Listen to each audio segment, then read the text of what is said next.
Jack and Jill here. Hi. Welcome to the Jack Jill Show, entertaining real estate investment talk. I'm Jack Butella. And I'm Jill DeWitt, broadcasting from sunny Southern California. Today, Jill and I talk about new podcast ideas. There's no meat at this show.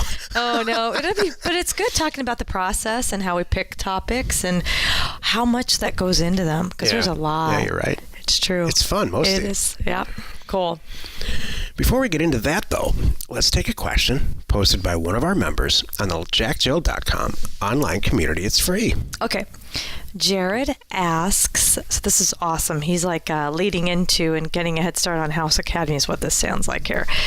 Jared says, I have a buyer for some SFRs, so single family residences, but I'm not sure how to get the data that would let me know that the sellers don't have any mortgages. I looked in Title Pro 24/7 and RealQuest Pro. In Title Pro, if I set the mortgage amount to 0, it returns 0 results. The same is true for RealQuest Pro. Any advice on how to scrub out the houses with mortgages on them in the data pool? My assumption is that I would pull sale dates between 20 years ago and older, I assume, and assume if there hasn't been a sale in that amount of time, either the property is paid off or the mortgage is really low. I like where his workaround. Well, and he's right. That's a good workaround. Like, okay, if they've done it, they've been paying for it for over 20 years. Maybe it's almost done. So that was awesome. Jared's 100% correct in every statement that he made here. In Title Pro, 0 sets it to 0 and on and on. RealQuest and Title Pro are overlays for data sets. Data Tree, which is First American Title's data arm, pulls mortgage data, actual data on the APNs from other sources, which is what we use. And Data Tree will be the data set that's included with House Academy. Mm-hmm. So your workaround is exactly what he explained, and we've used that in the past, where you just look at the age of the mortgage or the age of the house that's purchased and kind of assume that, well, there's a good chance that they didn't refi, but you're still kind of just throwing a dart at the board. The absolute best way to do it is with Data Tree. Mm-hmm. And again, it comes with the subscription when we release House Academy. Yeah. And it's a whole different world in there. It's 21st century. But until then, you've got to do it this way. Yeah. The way that he described. Stay at it. Works. We'll hook you up, Jared. By the way, when we have a House Academy. Yeah. It works. It actually works. Mm-hmm. It's, but it's just not as accurate. Right. Wouldn't you like to just throw a dart at the board and hit the center every single time? Wouldn't that be nice? That's Data Tree. And I know there's other things that you can pull in there. And what's interesting is those two products, especially Title Pro, they're getting better and better. They're both uploading documents as fast as they can. I feel like they both came from behind. You know what I mean? It's like what RealQuest Pro started out in the data they initially input from the assessor. Was all the assessor data, not so much the mortgage and liens and all that good stuff. And even documents. You remember when we first started with CoreLogic, they only had the last recorded deed. I don't know if you knew that, but they didn't keep the older. Deed, yeah, they only had the vesting deed in there. They didn't keep older docs. Mm-hmm. So now they're circling back around and adding more because they realize the value, and we're all looking for them. So, it's good. It's coming. Those two products are getting better. But yeah, for what we use right now with House Academy, I know what you use primarily is Data Tree. Here's the history of real estate data in this country, and it's going to be this whole thing's going to take less than 45 seconds. Ready, go. All right, I'm timing you. Okay, you're ready to go. First American Title, in about the 80s and 90s, decided that they needed to up their game, and they needed access to information so that they could write more accurate title policies. So they started a division of their company called CoreLogic. And around the 90s, late 90s or early 2000s, they split the company off. Their thinking was, hey, we're collecting all this data anyway to make our products better. Why not make it available to the public? It's another revenue source. And so CoreLogic is a leftover afterthought of First American Title's need for this data. Mm-hmm. And if you look at it, that's what it looks like. Right. I'm not knocking CoreLogic. Jill and I have made ridiculous successes with CoreLogic's data, and we still use it to buy and sell land every single day. Exactly. What they learned from that is this is great. There's a huge need for the public. let's up our game now, even after the CoreLogic days. So they created DataTree. Right. So DataTree is just a better version, better overlay, and more usable. It's pulling data from different areas, not just one or two. So DataTree now is, I think, the choice product. We are licensed providers of all three: CoreLogic, DataTree, and Title Pro, and they each do certain things great. Exactly. For zero mortgage, dealing with financial backing and the paper part of owning real estate, which is not land, by the way, it's houses with mortgage. Right. DataTree's above and beyond. Right. That's going to be awesome. So we got you. Was that 45 seconds, really? Yeah, it was kind of long. No, I seriously. don't know. You're just admiring your watch. Do you know what's so funny? I stopped looking at that went so long.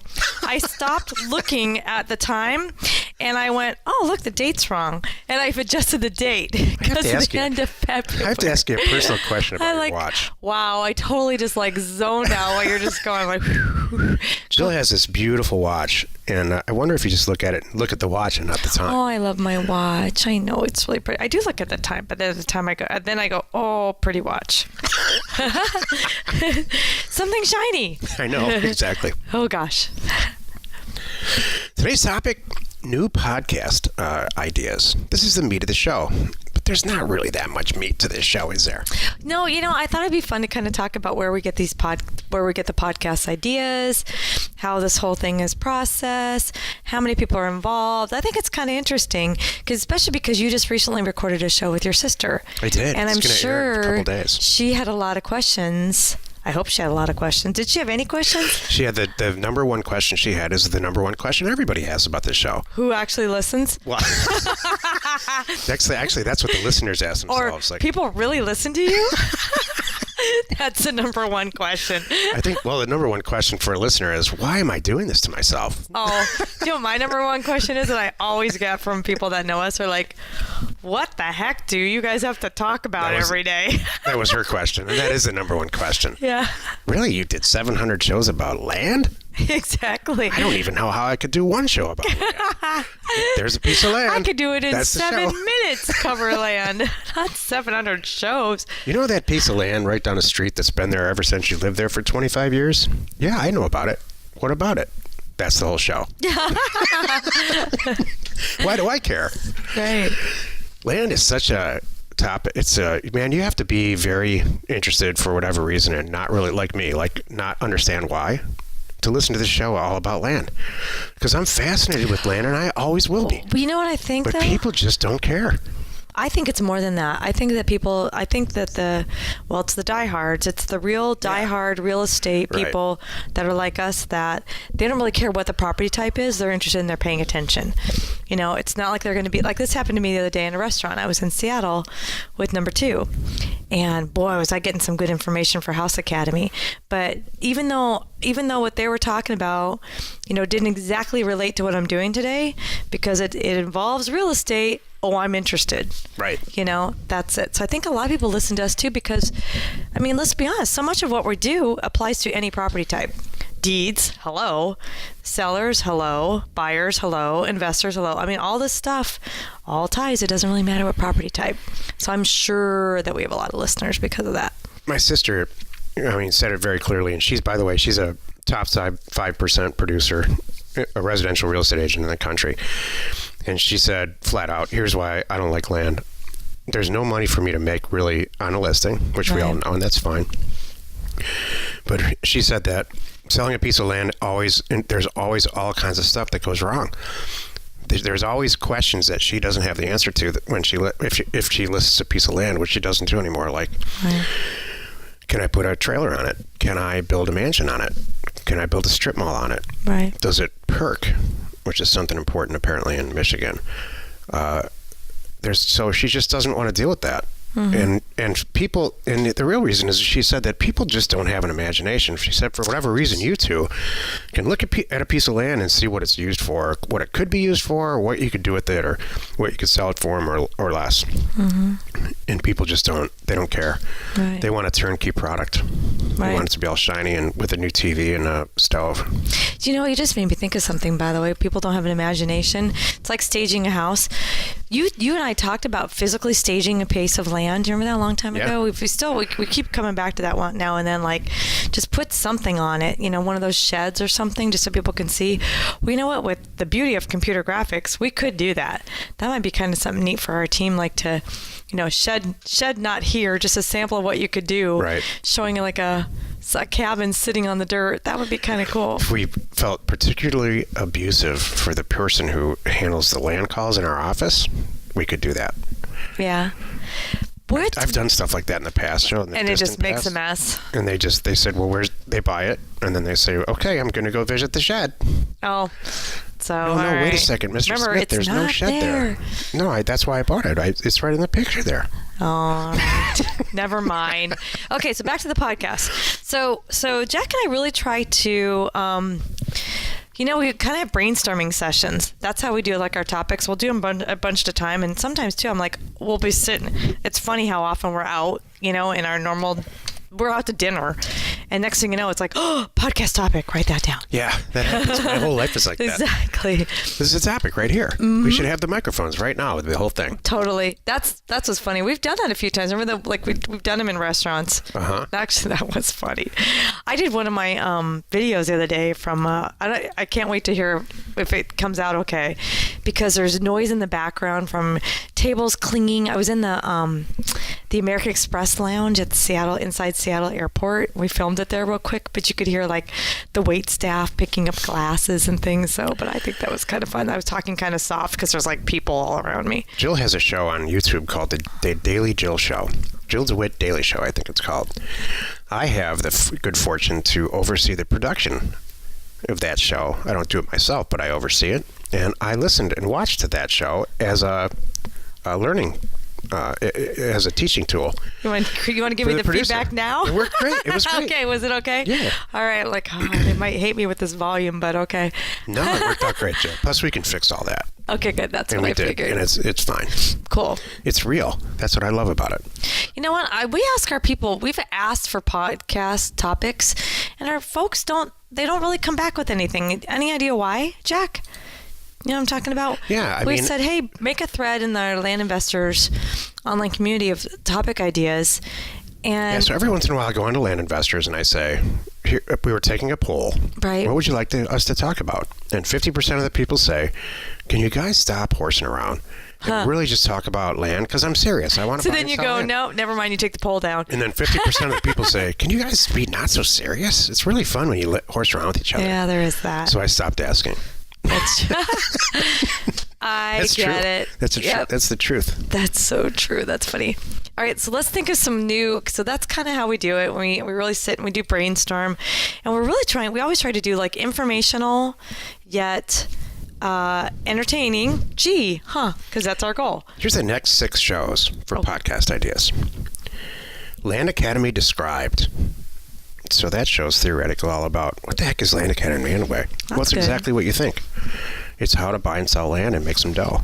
I just got a text message or an email message early this morning from a member that said, hey, I just wanted to let you know, thanks, I sold 8 properties on LandPin yesterday. Oh, awesome. Andy, you're awesome. Next topic is easy land internet checkout. It's so incredibly important to make it easy. Just click a button and fill out a couple of sentences about how you want your deed. Put in your credit card number and you own the property. People miss the mark there a lot. Mm-hmm. I know this because I used to miss the mark, and now we're doing okay. Tell stories in land postings. You know what I'm going to say here. Picture a little house in the prairie with a little stream on the side and the kids running around and trees, the dog, and everyone's laughing and they're having fun. It's American Dream, right? That is the story you want to tell in your posting. Right. You don't want to talk about negative stuff, or you don't want to just put an APN like an old guy. No pictures. Here's an APN, 110 acres for $40,000. You draw a big square and say with an arrow, you are here. You can reach me at oldcrotchetyman@aol.com. Yeah, thank you. That's not going to work. I just talked to someone the other day that had an AOL account, and I went, really? Really? That's bad. Would you want to buy it, or would you not want to buy it? We're going to play a game on that show. Does this property make me look fat? Yeah, that's one of coming my up. favorites. And then after that, it's an interview with my little sister, Yay. which is already recorded. She had a lot of really interesting perceptions about the stuff we do. And in the end, I said, you know what? We're in the same business, you and I. We just go about it completely, very differently. Isn't that funny? I bet she thinks it's apples and oranges, and it's No, not. she said, you're right. I look at this stuff the same way. That's hilarious. She said that she can drive around pretty much any town. So I tested her and look at property. And once she's there for a couple hours, she can tell you what everything's worth. Yeah. And we were doing it. She was nailing it. That's good. I just did that in Seattle. It was pretty darn cool. How'd you come out? Oh man, well, I had to reacclimate to their prices. Right. It was pretty darn high, I got to tell you. It was very interesting. It's like, imagine taking a house in Torrance and make it worth 3 times what it is, and then you put it. That's what it is in Seattle. I know. And they're having a really interesting spike in prices right now, and we talked about that. That's what I was getting information from the people at the diner about the tax mess right now. But so if there's anything you'd like us to talk about, Jill and I, send it to support@landacademy.com or carla@jackjill.com. And it'll get to us, and we'll consider it as a topic. It's Carla with a C. Yes. Carla. Right. So. Jill's new favorite person on the planet. Oh gosh, yes. Exactly. So let's talk about some funny. Okay, so Jack, let's say, fast forward 10 years from now, you start a brand new show. It's the Jack Show. I mean, what would it be about? Give me some funny topics. What would you? I'm trying to think of some funny stuff here. A show that I have rattling around in my head that is very difficult to produce, and will have even a more narrow audience than we actually have now. That's awesome. Is just how to help young men make decisions better. That's cool. That would be good. Mm-hmm. What would your topics be? It's more of a book than it really would be a show. Don't date your mom. Yep. Yeah. Here's how to avoid a gold digger. That's right. It's good. Don't be a pushover. Yeah. Buy as much real estate as you can that you can afford without incurring debt. Learn how to do an oil change. Yeah, stuff like that. Yeah. I just think it's so niche that, here's the thing we experience this a lot. People come to us and they have a lot of questions. They buy into the situation. They do a couple of deals, and then they do like 25 deals, and they're gone. Yeah. I imagine teachers feel like this. I guess we are in a weird way teachers, but teachers must feel like, yeah, I taught the kid, he did great, and he's probably going to go run the world, but I never heard from him anymore. I bet that's true. No, I'm sure that's true. Then they show up hopefully they won the Nobel Prize, like he was in my class. Right. I hope. Yep. That would be really cool. So I did, since you asked, I looked into, I've constantly been looking into what the most popular talk shows or radio or podcast shows around. So the NPR shows are very, very popular, like Wait, Wait, Don't Tell Me and things like that. Oh, really? I'm not going to give more than the political ones? But what hits it out of the park are the right-wing AM radio talk shows. That's what I was wondering. And if you listen to those shows, everybody's really angry. I know. So I can be angry. I just don't want to be angry. Oh, yeah, you can. I mean, we all have a lot. This doesn't seem like it makes sense to me. Does it make sense to you? Just get on the radio and start just yell. ranting about Isn't that funny? Whoever's in political office X or not in political office. And I think that there's a large community of individuals that say, yeah, they're just happy to hear someone else voice it out loud what they're thinking. I agree, and I think they want somebody to blame. Oh. Right or left, I don't care. Oh, they can go, just like that guy said, I feel the same way. He's right. Now there's at least 2 of us. Yep, if you could just get rid of these people and put those people over here, or whatever it ends up being, I just think that's not, I don't want to listen to that. Right. So then there's shows like Dave Ramsey, he's falling down off the charts about financial advice. Mm-hmm. And you listen to that show, it's just hard to actually listen to a whole show. What do you mean about falling off the charts? Is it going down? It's going down. Oh, okay. There's only so much you can say about getting out of debt, taking little baby steps, Right. And then he sounds like an old curmudgeon, angry person too. I mean, if I had to do a 4-hour live show Every day. 5 days a week with Yeah. video, I wouldn't be a real happy person either. That's true. This is hard enough. Just So kidding. I'm glad we're talking about this because the Jack Jill show started out as, the Cash Flow from Land show. And it was just you. Right. And so what would you like the Jack Jill show to be? Oh. Because this is it. This is the show. You're talking on it right now. Oh, this is it? Yeah. Oh, no. We're- This is we're- it? Just yeah, kidding. we just got on iHeartRadio a couple days I know, ago. I'm so excited. Our show is very large, all kidding aside.